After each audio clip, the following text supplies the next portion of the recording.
जीवनात हताश झालेल्यांनी नक्की ऐका द्रौपदी आणि भीष्म यांचा संवाद.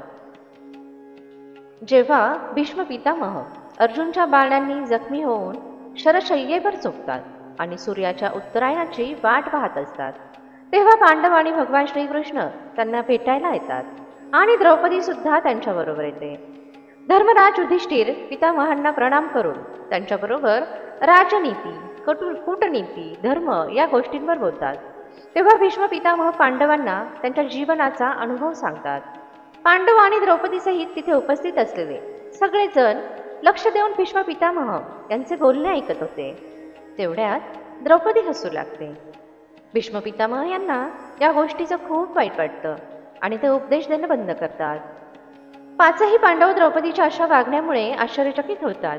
सगळे शांत होतात. काही वेळानंतर भीष्म पितामह द्रौपदीला विचारतात, द्रौपदी, तू एका सन्मानित कुळाची सून आहे.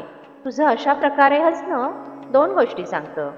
एक तर तू माझ्या बोलण्याचा उपहास करत आहे किंवा तुला एखादी जुनी गोष्ट आठवली आहे. तर मी तुझ्या हसण्याचं कारण जाणून घेऊ शकतो का? द्रौपदी म्हणाली, माझ्या हसण्याचा उद्देश तुमचा उपहास करणं हा नव्हता.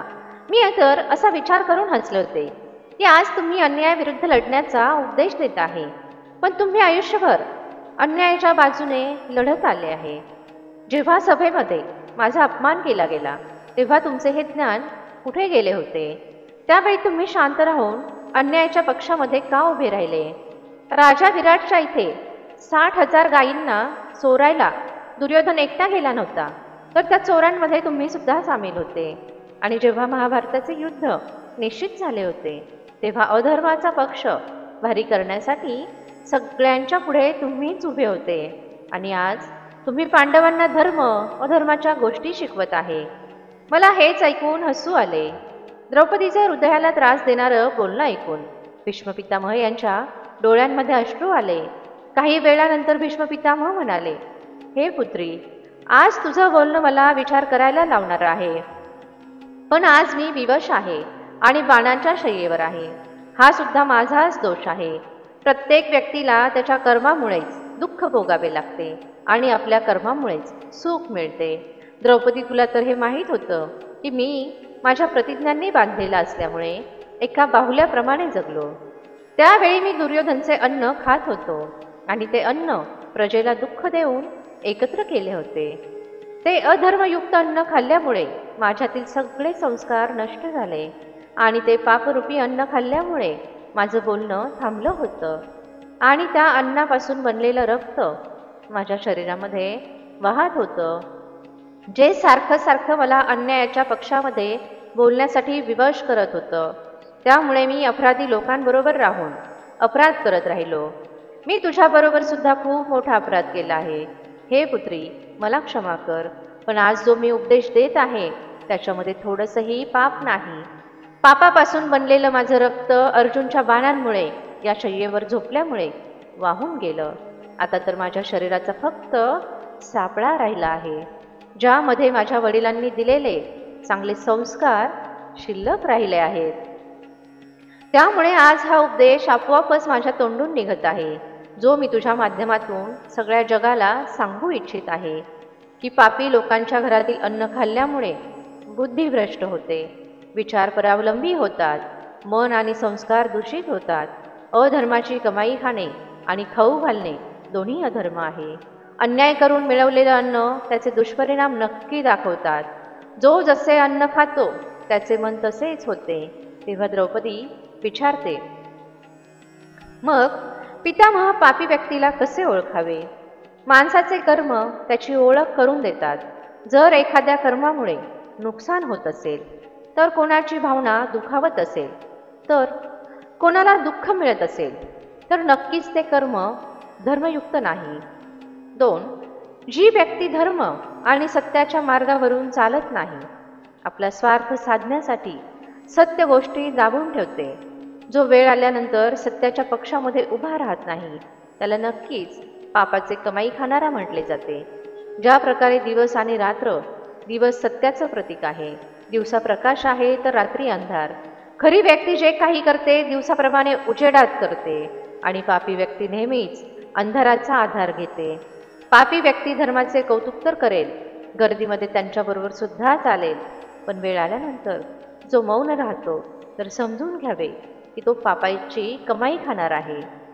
जो हिंसेचे प्रदर्शन समर्थन करतो, जो निर्दोष कमजोर लोकांना बळीचा बकरा समजतो, समजून घ्या तोच पापी आहे. जगामध्ये लाखो प्रकारचे पापी लोक आहेत.